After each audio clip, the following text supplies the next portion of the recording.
I'm Lauren Whitehurst. I'm a certified personal trainer and certified nutrition coach. Hi, I'm Sunny Lippincott. I'm a certified professional life coach and a certified brain health professional. And together we make Whole Life Vitality.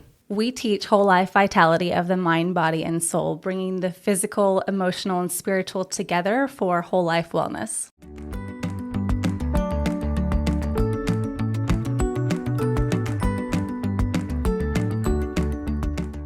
Welcome back, friends. I am here with you for another episode of the Whole Life Vitality Podcast. And with me today, I have the amazing Vickie Bailey. Vickie, hi. I have known for a handful of years. I lose count, but I know. Phenomenal woman, wonderful voice. I met her you. as a worship leader at the church we were going to at the time.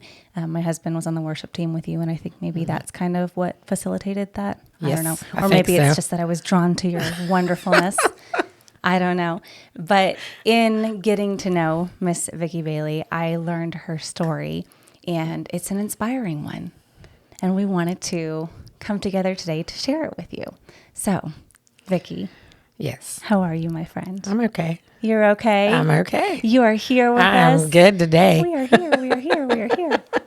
I'm alive. That's right. You are alive. Alive and well.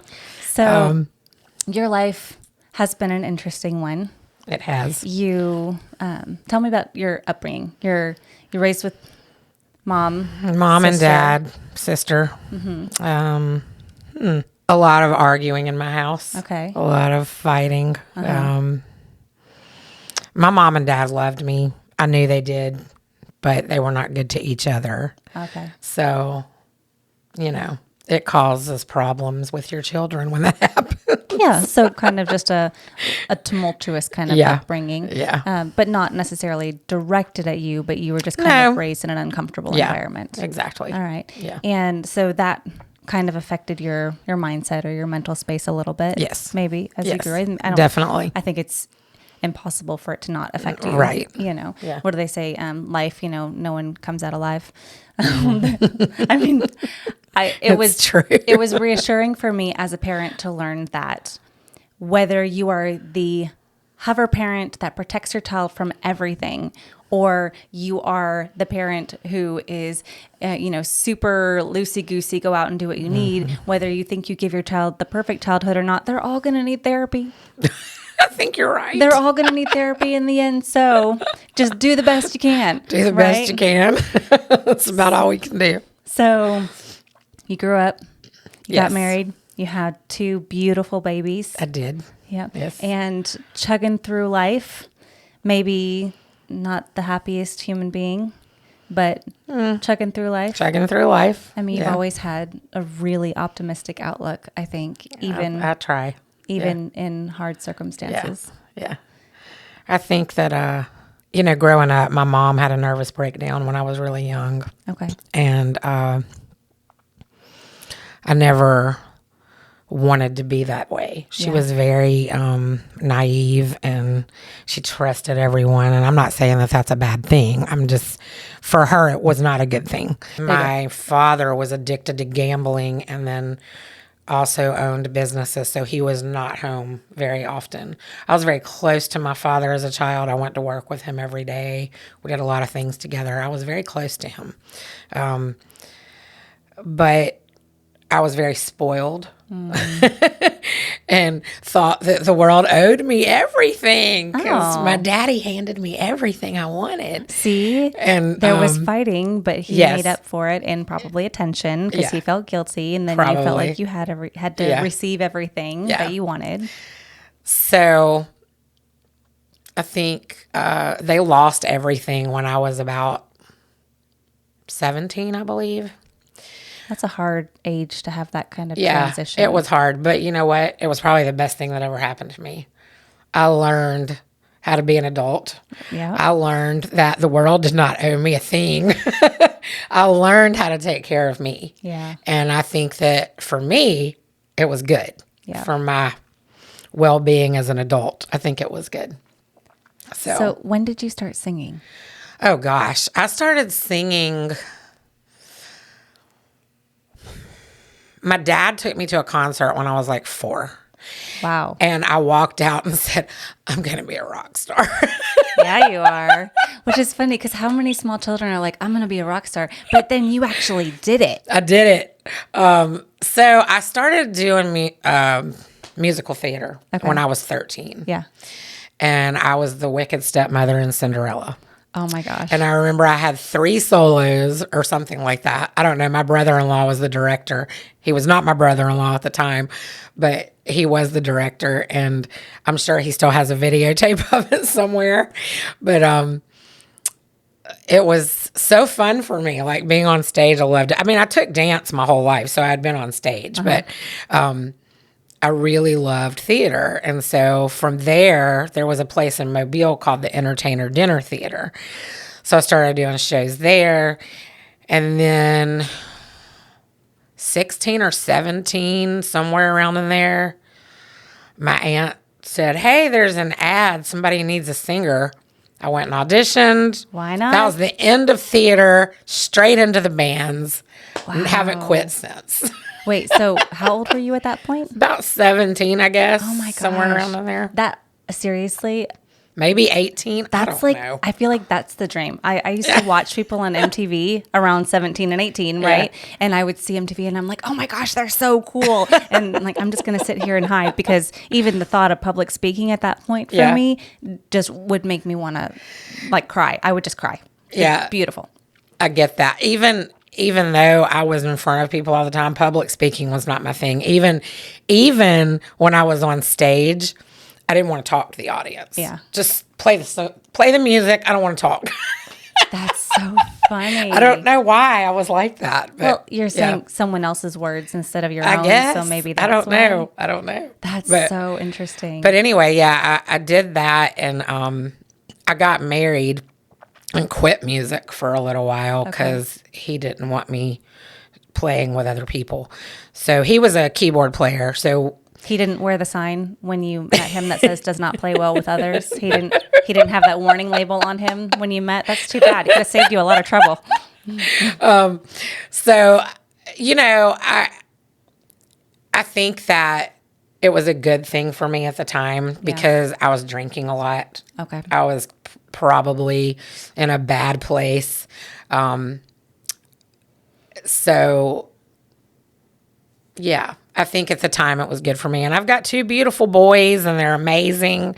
And So some things came really, really exactly. And you know great out of what? that. We are divorced, but we're really good friends now. Okay. And we're good. So, Do you hear this? we're is good. just, you're so optimistic. Well, you have to be. You don't have to be. And that's Well- the thing. No, okay, hang on. We're just going to pause for a second right here because we're going to give credit where credit is due because this is mindset. And, we do a lot of talking about mindset on this podcast, but this is the true definition of did it happen for you or did it happen to you? And in this case, you're not saying I'm the victim here. I was in an unhealthy relationship and it didn't, these are all the things that happened during it. And this is why I can't do these things anymore. Oh, I did that for a long time. But you're not. But I don't do that now. And now what you're saying is because of this relationship, I have my boys and I learned a lot and I am the person who I am today. Exactly. And that's mindset. And that's I amazing. just think that when you go through garbage, and I think everybody goes through that every now and then, I really have tried to focus on finding a positive in it, even when it's bad. And, because bad things happen to good people every single day. And I just try to find the positive. Yeah. I don't know how else to not. Okay, so I would say you're one of those good people. Thank you. And you have had kind of a series of unfortunate events, I might like to call it, over the last couple of years. Yes. So we're just going to way fast forward through your story. Now your boys are grown and they are wonderful. And you have a grandbaby who's amazing. Yes, she is. She's and amazing. A couple of years ago, you had some life-altering experiences. Can you tell us about those? So 2 years ago, I was diagnosed with thyroid cancer. I remember my endocrinologist, the first thing he said to me was, hey, you might not sing again. And I looked at him and said, oh no, we're not going to speak that over me. And I like busted out in tears. I was terrified. I was so scared. Oh my gosh. So at this point, I start looking for surgeons that have worked on singers. Yeah. I'm determined I'm leaving this town. I'm not going to have surgery here. Someone who's not going to damage those vocal cords. And my endocrinologist said, hey, I want you to go meet this surgeon. He is great. He's done a lot of thyroid surgery. And I was totally against it. But I'm like, fine, I will go meet this man, but I'm going to Tampa. That's where I'm going to have my surgery. And he said, listen, just go meet this man, okay? I was like, okay. It doesn't hurt just to say hello. So I go in, and this man was amazing. His name is Dr. Lyles. And he walks in the room and he goes, well, Miss Bailey, we've been talking about you for a few weeks.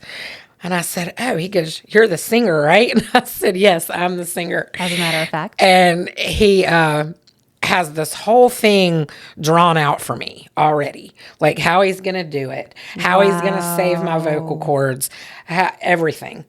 And I left there going, okay, God, you have a different plan, so we're going to take this plan. And that was pretty clear. You know, it's one of those it was token very moments clear. of we It make was- plans and God laughs. He's Yeah. like, you think you're going to Tampa, but let me tell you, I got something set up just perfect for you right here. So we decided that we were only going to take out half of my thyroid. So we did that in September. My headphones were falling off. Sorry, y'all. We did that in September of 22. 22. And we took half out, and the pathology report came back that the other half had to come out or the cancer was going to come back. So I was like, okay. So we planned to do it. We said we were going to wait a few months and then we'd do it. Well, November comes around, November of 22, and I'm sick. I had the flu and pneumonia, and then meningitis hit me. So just to get this straight, you had your thyroid out, or half of it out, in September Yes. of 2022. And then September, October, November, Yes. maybe 2.5 months later, maybe 8 weeks later, then meningitis. Yes. And for those of you who don't know, meningitis is deadly. Yes. Deadly. People get it. They Well, go to there's the hospital. viral and there's bacterial. That's true, but either way, it So, could be deadly. it can be, Either yes. way, it could be deadly, and it's very serious. It is. I went to Thomas Hospital. I was there. Oh gosh, this was the week of Thanksgiving. I think I went into that hospital on the Monday. Happy Thanksgiving to you. Yeah, and it was weird. I did gigs that whole weekend. I was like forgetting lyrics. I've never done that before. Just really nauseous. Couldn't eat anything. Couldn't do anything. I was just not myself. Yeah. I went to work that Monday morning, drove myself to work, and I said, I need to leave. I just feel weird. Yeah. And I went straight to the doctor's office, and that's when she sent me to the hospital. Wow. Because I knew one of the big signs for meningitis is it hurts to touch your chin to your chest. So when you do this, it's going to pull right here. Not like I don't know how to explain it. Yeah, like what kind It's of not like a hurt? muscle thing, but it hurts. Like there's a sharp pain. It just kind of hurts. It doesn't mean if you have a sharp pain, you have meningitis. I don't mean that. But for me, the back of your neck has Yeah. a sharp pain in it when Yeah. you try to put your chin to your chest. So for me, it was because I was having memory loss and all the things. I kept saying, I wonder if I have meningitis, and it was really scary. So, sure enough, that's what I ended up having. I don't think I would have even considered that as an option. I would have thought. yeah. I would have thought I slept funny, or I'm not sleeping well, or I'm too stressed, or so many things would have gone through my head before I got to. I think I have meningitis. Yeah, and the doctor even said, "No, I don't think that's it." I said, "I do. I think that's You knew? what I have." So they did a spinal tap. Yeah. It came back positive, and Wow. during that time, my blood pressure got really high, like Then I started having kidney failure. So I had brain swelling and kidney failure. My daughter-in-law is a nurse practitioner. She told them, hey, y'all got to move her. They didn't want to. So whoever the nurse was taking care of me, I don't even know because I don't remember. He fought for me that evening. Wow. Because he had been at Mobile Infirmary and had been at Thomas. And he told him, he said, she's got to go to a bigger hospital. She's not going to make it through the night. Like, you need to send her. So this was a Saturday. I remember that because, so this was, I went into Thomas on Monday. So this was Saturday after Thanksgiving. My kids had just lost their grandmother, which was their dad's mom. And so they had a funeral that day. So they're at the funeral, and then I'm getting transferred. This is all happening at the same time. And I thought the only thing I could think about when I was awake was my poor kids. You know, I could do that. Even though I had brain swelling, it was like my children were the ones in my mind. I think if you're a mom, And that's very relatable. Yeah. Because no matter how bad things are for you, Yeah. even if you're like, I'm going to die today, Yeah. then you're like, but my kids, Yeah. you know? And I was very, I thought I was going to die. I was telling my family I was going to die. I really thought I was going to die. And I mean, a lot of people think I'm crazy when I talk about all of this, but and I was not on medication. And a lot of people will tell you that I was hallucinating. Maybe I was. I don't think so. I'm not really interested in their not that. opinion. I'm Yeah. more wanting to just hear your So story. there was a lot of evil, like Okay. surrounding, and it was like they were just trying to pull me. I can't. It's so hard to explain. Like you felt a kind Like- of a negative. Like they kind were of- just trying to pull me, energy. and I kept going away. Okay. You know, and I would I remember when I would go to sleep, I would have nightmares, almost like these fearful nightmares of people getting killed, and just it was nuts. It was crazy, but anyway. So I get to Mobile Infirmary. I remember the ambulance ride. I remember getting to Mobile Infirmary. But I don't remember going inside the hospital. Yeah. So I woke up into this room with these doors just around me. There was nobody there. Oh, I bet that was weird. So I started screaming, "Help me! Yeah. Where am I?" I I'm didn't know where I was. I didn't know what was going on.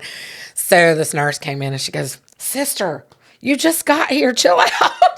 Oh my! I didn't know what was going on though. That was so funny. So I was just scared, and I probably had one of those nightmares. Yeah. And so I'm in ICU, and I'm just kind of in and out, and I don't remember much of that. I do remember praying a lot. Like, my youngest son still lives with me. He's a worship leader. He's a cool kid. He is a cool kid. But they were in Foley. I was in Mobile, and I remember this so vividly. I could hear them praying for me. I heard all of their voices praying for me. So, an hour away, roughly an hour. An hour away. I And- could hear them, and then Wow. I heard a voice telling, I guess, the evilness that was happening. I don't know.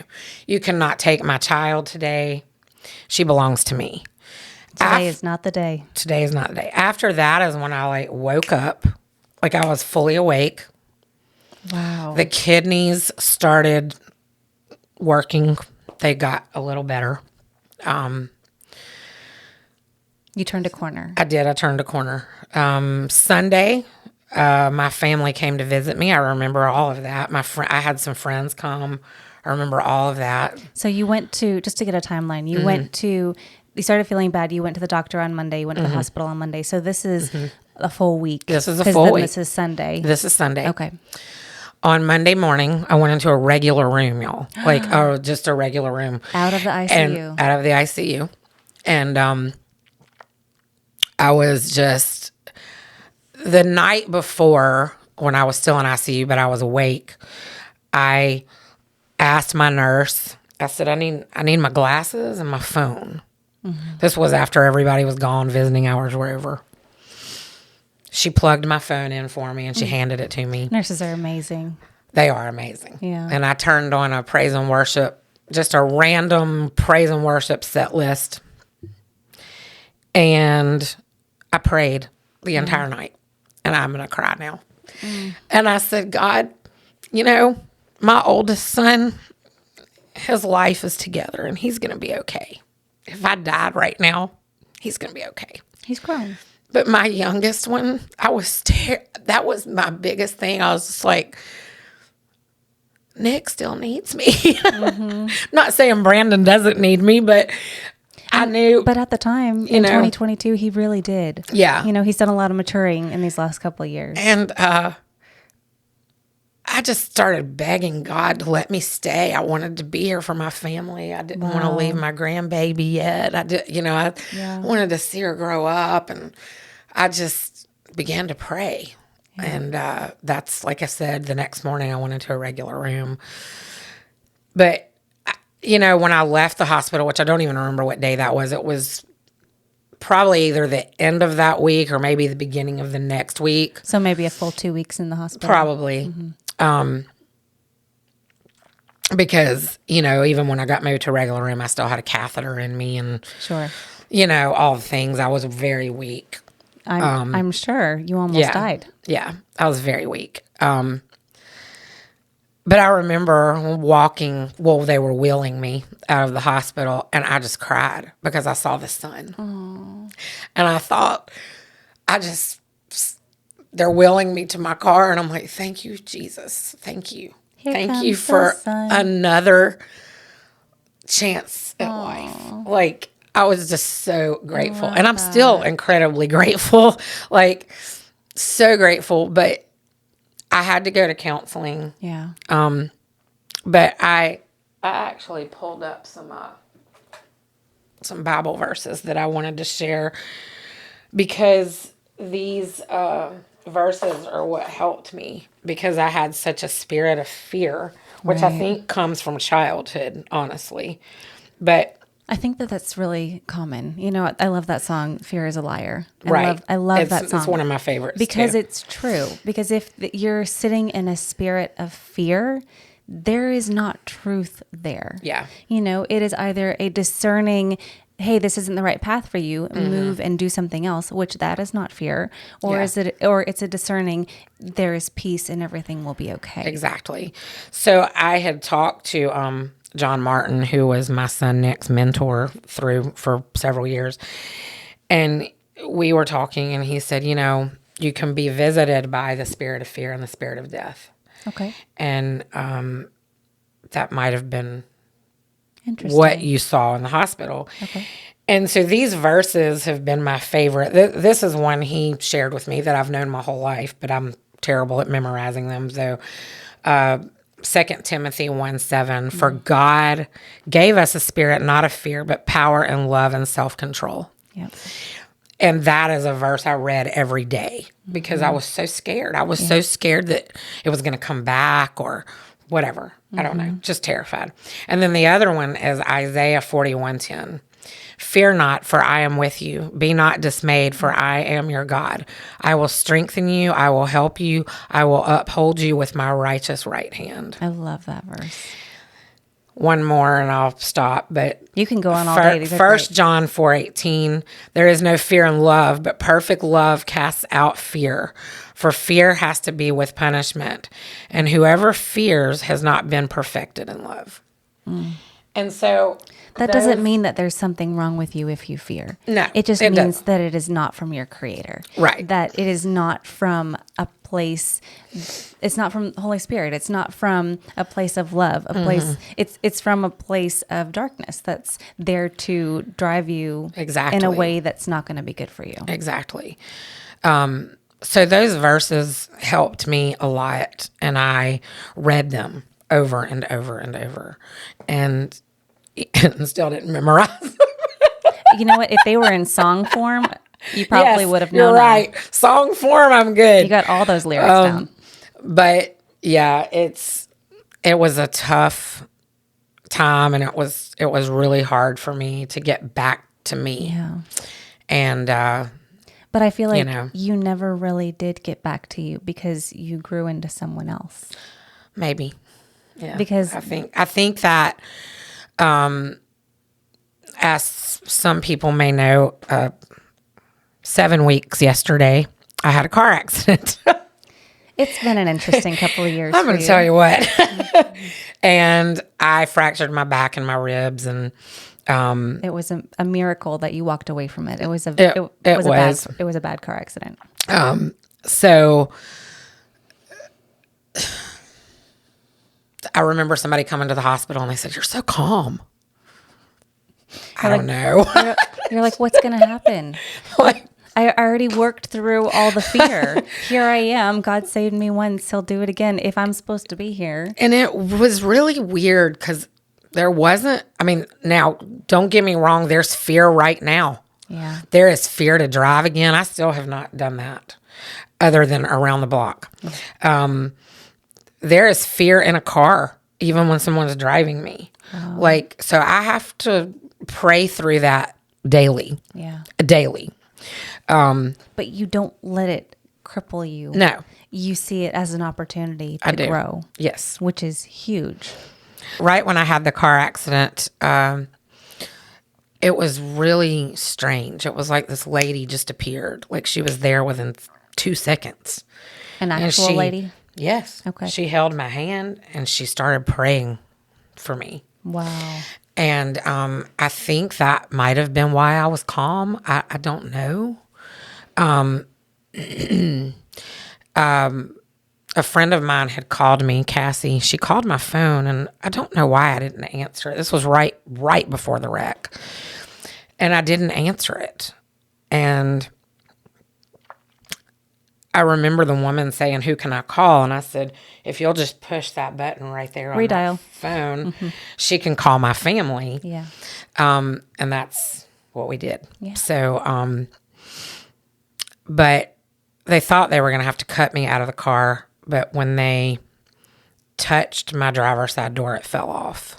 So they did not have to cut me out of the car. Wow. It just fell off. It just fell off, like literally. It said, fell "Here, off. let me provide a way for you." Yeah, because I never lost consciousness. I was awake through the entire thing. That does not make it less scary. No, it was scary. I don't want it to happen again. Yeah. I mean, I saw the guy coming, Yeah. but there wasn't anything I could That do. doesn't make it less scary either. I think watching them, I've been rear-ended and Yeah. watched them come up behind me in the rearview mirror, and you kind of brace yourself, and Yeah. that does not make it better. I don't think that there's a good way to get hit by a car. There is not. But I'm here, and I'm glad to be here. Yeah. And, I was in the hospital for a week. Came home with a hospital bed and a walker, and life life just keeps throwing me these lemons, and I'm just like, that's okay. I'm gonna get back up and we're gonna be good. So And it's, guys, this isn't fake. Like No.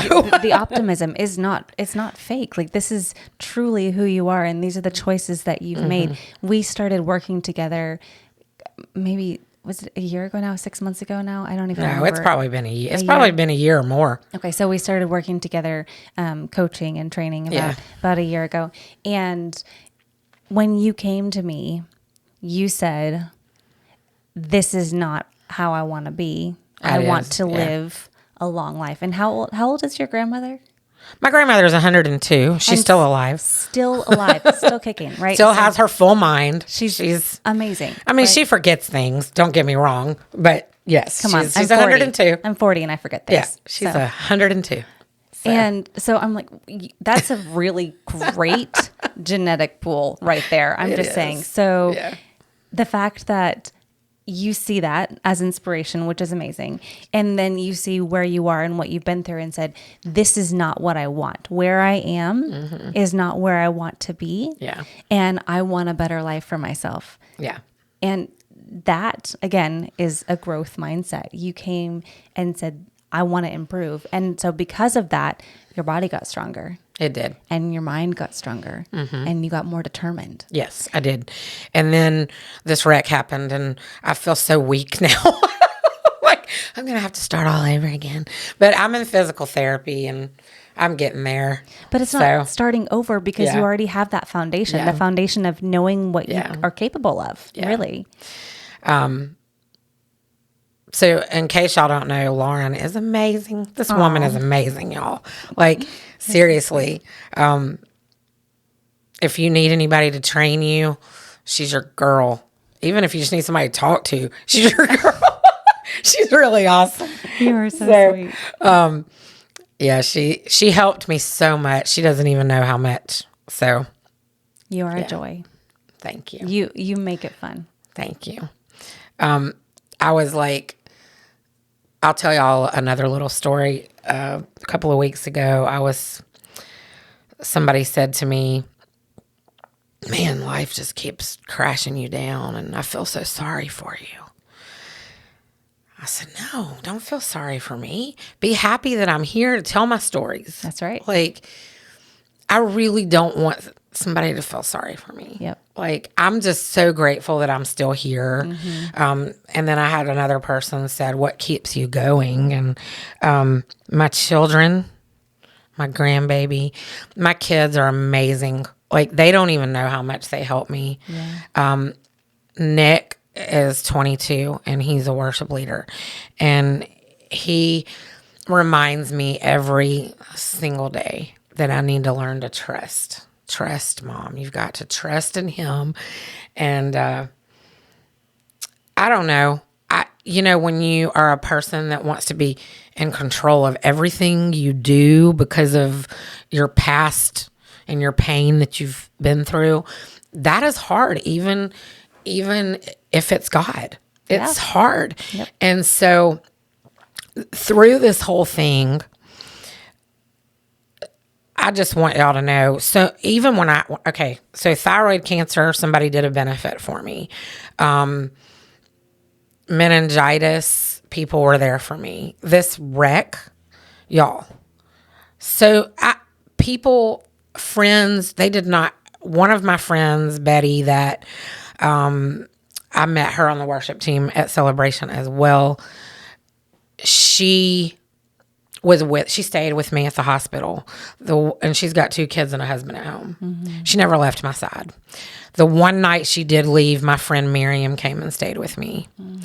I had people bringing me food. Yeah. I had people I am so grateful. If y'all are watching this, my heart is full. Like, you guys saved me. You don't even know. Like, I never expected so much outpouring of love from people. That's because you're the one always doing the outpouring. Yeah, it's hard for me because I like to give. Mm-hmm. I don't want to receive it. I want to give it to you. And you spend so much of your life pouring into other people that it is such a blessing for all of these people who you have served to get to turn around and do that for you. Wow. So thank you for letting us do that. Thank you. You're welcome. But yeah, but I guess if I've had to learn something through everything I've been through is trust. Yeah. Because financially, y'all, I don't know how I got through these last 7 weeks. I'm not going to lie. The church has helped. My son has helped. My ex-husband has helped. Everybody has just helped. And it's and so many other people. I could sit here and keep naming, but we'd be here for another hour. Right. And then Kaylin, she's a musician here in town, but she put together my complete benefit when I had thyroid cancer. That poor girl, man, she had a lot of work because that thing was amazing. That is wonderful. But yeah, I've just had so blessed. I'm so incredibly blessed. There is so much love in my heart and joy, and really. And what that trust means is if you wallow in self-pity, mm-hmm. fearing about all the things that could potentially happen, you're missing out on all the great things that will happen by sitting in trust and love. Yes. Because, everybody said, are you depressed? Yes. These past 7 weeks, y'all, especially when I'm laying in bed and I couldn't get up much, mm-hmm. I was depressed. I would sit there and cry. And I would cry for a few minutes, and then I would say, nope, we're not going to let this enter in today. Yep. We are going to fight this off. And I would begin to pray. Yeah. God, this is not, please take this. It's not welcome here. Spirit of fear, you're not welcome here at all. Go away. Spirit of depression, you're not welcome here. Go away. I had to pray all of this every day. Yeah. Because when you can't leave the house, it's depressing, y'all. It is You're easy just to staring sink at into these that. walls and you're like, okay, I don't like this. Because I'm used to being busy. Well, and your body chemistry, your cells, everything Yeah. is made up of energy, and the things that you think are energy. Yes. So then you are trying to get this body to heal, and either sinking into this depression with a very, very low negative vibration, or you're building yourself up with this higher vibration that Yeah. is going to allow your body to come out stronger anyway. Right. And I know depression is so real for so many people. Yep. And, you know, I think our health care doesn't do a great job with that. But I know a lot of people that suffer from really deep depression, and I'm grateful that I don't have that. Yeah. And I pray for all of those people every day too, because wow, it's hard. And it's hard to let it go, and it's hard to give it all to God sometimes. Yeah. It just is. Yeah. And then, but anyway, give it to God, y'all, all of it. So if people wanted to reach out to you or say something to you or help you or whatever, how would they contact you?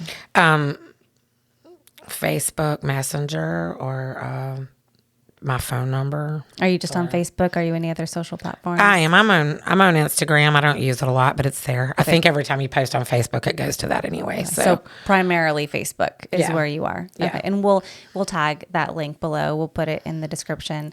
And then do you by chance still have that playlist? I that do. Worship playlist that I you do. listen to in the hospital? I do. Would you share that with us? I would. I will. would be so Make good. sure whatever song y'all listen to, go listen to Make Room by Upper Room, because it's that was like one of the first songs that I heard after I found out I had thyroid cancer. And that is on my playlist all the time. Wow. But yes, I think I've like kind of updated that playlist that I listen to, but That's okay. I'll send you a couple that I listen to. That sounds 'cause great. I have to be motivated. That sounds great. Oh my goodness, So- Vickie, thank you so much for coming and sharing your story with us. Thank you. Such an inspiration. I just am so blessed to know you. I'm blessed to know you as well. So Thank you so much for joining us today. I hope that you will join us again next time. Bye, bye, friends. y'all.